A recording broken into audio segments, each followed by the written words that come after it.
ഞാനൊരു science background student ആയിരുന്നു.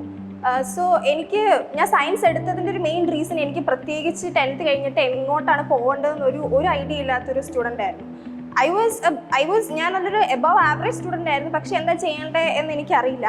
So അങ്ങനെ 12th ബോർഡ്സിൻ്റെ സമയത്താണ് ഞാൻ തീരുമാനിച്ചത് കൊമേഴ്സിലോട്ട് പോകാം. എനിക്ക് സയൻസ് അത്ര ഇഷ്ടപ്പെട്ടില്ല.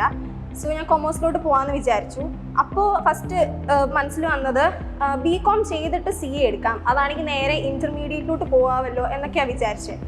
പക്ഷേ ദ തിങ് ഈസ് BCom ഇവിടെ ഓൾറെഡി ലക്ഷ്യയിൽ CA വിത്ത് BCom ഉണ്ട്. അപ്പോൾ എന്തിനാ വെറുതെ അങ്ങനെ പോകുന്നത്? ഫൗണ്ടേഷൻ പാസ്സാകുവാണെങ്കിൽ 6 months കൊണ്ട് നമുക്ക് നേരെ ഇൻ്റർമീഡിയറ്റിലോട്ട് കയറാം. അങ്ങനെയാണ് നേരെ +2 കഴിഞ്ഞ് ലക്ഷ്യയിലോട്ട് വന്നത്. പിന്നെ ലക്ഷ്യയിലായതുകൊണ്ട് they provide you mental support and all of that. So thank you, എല്ലാവരോടും താങ്ക് യു പറയാനുണ്ട്, parents and most importantly Lakshya.